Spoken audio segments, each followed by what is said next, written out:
Dear participants of the Dubna conference, I think you are all aware that the world is at an extremely dangerous moment, and that if the present policies of the US government, the British, NATO and the EU were to be continued, that a thermonuclear war in all likelihood would occur and would lead to the extinction of civilization.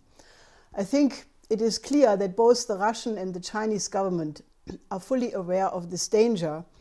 And if you listen to the speech President Putin gave, his annual speech to the both houses of the Russian Federation, he said one thing which I think is absolutely clear. It is not about the Ukraine what the present crisis is all about. He emphasized that if they would not have found the Ukraine crisis, they would have found another avenue. And that is exactly what I think is absolutely true. And I'm not saying that, as an opinion, but I'm saying that as somebody who has been actively involved together with Mr. LaRouche since a very long time to try to change the direction of the world towards a peace order for the 21st century. Now, when the Soviet Union disintegrated in 1991, we proposed an economic program which we called the Eurasian Land Bridge, the New Silk Road, which was the idea to connect the population and industrial centers of Europe with those of Asia through so-called development corridors. And in that way, we could have saved the industrial capacity of the former Comecon countries by using these capacities to build up infrastructure development corridors throughout Asia and Europe, and in that way change the conditions of the landlocked areas of the Eurasian continent to provide for a better living standard for all people on this continent. Now, unfortunately, that was not what was the policy of the British and the American governments at that point, because they very clearly said and stated that their aim was at that point to turn Russia from a superpower into a raw material producing third world country. And therefore, they basically applied the first form of warfare, which was the so-called shock therapy.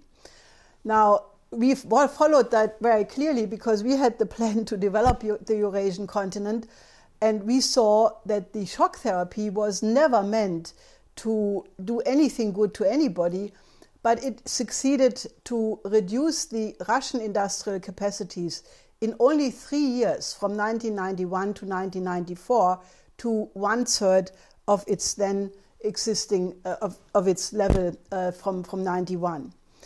And what this period did, the 90s, the Yeltsin period, I think there are two very important books which describe that. One is from Sergei Glass-Steagall and the other one is from Professor Menshikov, who was a very dear friend of ours and who unfortunately just passed away. And they both describe that form of warfare as genocide. Now, the present offensive against Russia really began at the end of the 90s with the two Chechen wars, which were financed by Boris Berezovsky from London. Now, also a big role played the American Committee for Peace in Chechnya, which was founded by the American neocons in 1999. And among the founding members were Brzezinski, Alexander Haig, Richard Perle, James Woolsey, Robert Kagan, who is still very important in the Obama administration, and he is married to nobody else but Victoria Nuland. And I'm pretty sure that it is that grouping to which President Putin referred in his recent speech when he said that these Chechen terrorists were received on the highest level and they were, who being murderers with blood on their hands, called rebels, freedom fighters and so forth by these people. Now, the aim already in the 90s, but especially since President Putin came back, was that of regime change in Russia, and also all the East European countries where still remnants of a pro-Russian attitude existed. And the promise not to expand NATO to the borders of Russia obviously were broken. Victoria Nuland, the wife of Robert Kagan, and who is now the Deputy Secretary of State in the State Department responsible for Europe and for Eurasia, was bragging in December 2013 that the American government spent $5 billion alone on Ukraine for the color revolution. Now, the Russian military, in the meantime, has clearly defined color revolution as a form of war, even if it's not declared. Also, Foreign Minister Lavrov has clearly stated that sanctions are not a device to change the policy of Russia, but simply to topple President Putin. Now, Putin in his speech said the real aim is the Yugoslavia model for Russia, the dismemberment of the whole state. And it is also clear that the EU association agreement, which started and triggered the Ukraine crisis, was aimed in the same direction, because it would have flooded the Russian market with cheap European Union products, destroying important capacities in Russia. Now, the Ukraine crisis was entirely caused by the EU and naturally by their American collaborators and, one can say, masters. Because the so-called Maidan was the colored revolution activists, but this time reinforced through the old Nazi networks dating back to the Bandera period of the Ukrainian Nazis collaborating with the Nazi invasion in the 1940s. And these people were groomed in the entire post-war period by the CIA, by MI6, and by the BND. Then you had the fascist coup on the 21st of February, which again, was heavily controlled and sponsored by Victoria Nuland, who bragged in this famous taped phone conversation that they wanted to put their man Yats into the office. And, so this is entirely a combined warfare, color revolution, NATO expansion to the borders of Russia, sanctions.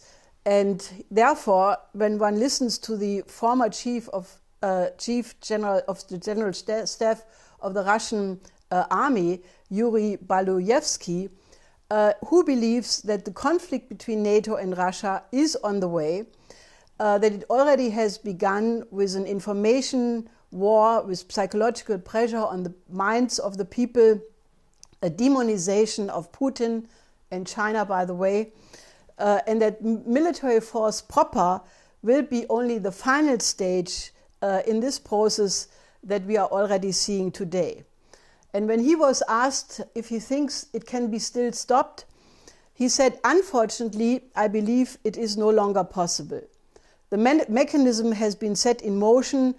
Our adversary's aim has been clearly defined. While we are alive, they will try to prevent Russia from becoming their equal partner militarily or economically." Now, fortunately, that is only one reality. It is real, but there is another one. Since the BRICS conference, the summit in Fortaleza in Brazil this July, a whole completely different world dynamic has been formed by the BRICS countries, who have now inspired many other countries in the world, the Latin American countries, the CELAC, the UNASUR, the APEC countries minus the United States, but also the ASEAN countries, Egypt. Many countries have now started to take optimism from the fact that, centered on the strategic alliance between Russia and China, which was formed in May of this year and then continued through the process of the BRICS, especially after President Xi Jinping put the offer of a new Silk Road on the table, which, by the way, is exactly what we have proposed in '91 with the Eurasian Land Bridge New Silk Road, a complete explosion of optimism has started among many, many countries of the developing sector. New financial institutions are being created or have been created already. The Asia Infrastructure Investment Bank, the New Development Bank of the BRICS, the Shanghai Cooperation Organization Bank, the New Silk Road Development Fund, the Bank of the SAARC countries, the South Asian countries. And there is right now a complete change in the dynamic, because many projects which were intimidated by the IMF conditionalities for decades are now being realized. China is helping to build a second Panama Canal in Nicaragua. China is helping to build a transcontinental railway from Brazil to Peru. Nuclear cooperation is occurring between many, many countries. And if you look at the explosion of optimism, which, for example, is occurring in India since Narendra Modi is the Prime Minister, he has promised to build 100 new cities in India, to create 1 million jobs every month for the young people of that country. He has just announced that he will revive the 31 water management projects which were put on ice after the assassination of Indira Gandhi. China has done an economic miracle which is unmatched in the world. China, after the Deng Xiaoping reforms, was able to transform China from a very poor country into an economic miracle, which they accomplished in 30 years, what most countries of the industrialized sector needed 2 centuries for. And with the proposal of the new Silk Road, basically what China is offering is to take that Chinese economic miracle and let every country which wants to do so participate in that effort.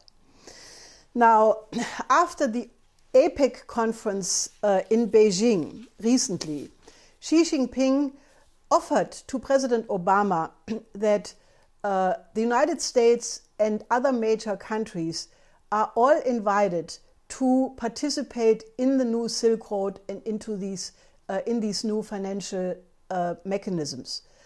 Now, it is my firmest conviction, it is not hopeless that that offer can be taken up. For example, in Germany, you have right now a complete revolt in the industry against the sanctions. Just yesterday, a new advertisement, an appeal to the government and the parliament was issued, signed by 60 important personalities from Schröder to Roman Herzog to Horst Telschik, the former head of the Munich Security Conference, and many others. And this is a reflection, and the title of this appeal, by the way, is War Against Russia, Not in My Name. So there is a resistance, and this is very important, and we have to make sure that the evil deeds of such people as Victoria Nuland are becoming known and that we counter this war propaganda. My husband has called for the removal of Victoria Nuland just to slow down this war machine.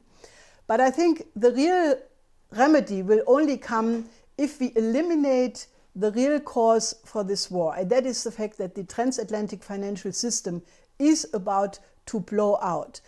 The collapse of the oil price is not only hurting Russia and Iran, it is potentially blowing out the entire transatlantic financial system, because the oil companies and the shale oil producers have accumulated $1 trillion debt, which they can only pay if the oil price is anywhere between $80 and $120. So we are looking at a repeat of the secondary mortgage crisis of 2007. Therefore, I believe the only real war avoidance policy is that we get the civilization into a completely new paradigm. We have to stop thinking in terms of geopolitical interests, and we have to define the common aims of mankind. And we have to define the present situation from the future. How do we want mankind to look in 10 years, in 100 years, in 1,000 years. And there the question of joint space exploration and such things will become absolutely crucial. Now, the immediate road to go this way is therefore to take up the offer of President Xi Jinping for the United States and Europe to join the new Silk Road. We have just produced a report which shows the unbelievable amount of projects and things for the future which would change and transform the face of the Earth. And I think that this blueprint, the new Silk Road becomes the world land bridge, is something we absolutely have to make the major issue of discussion as the only alternative to the extinction of civilization. I'm optimistic that we can do it.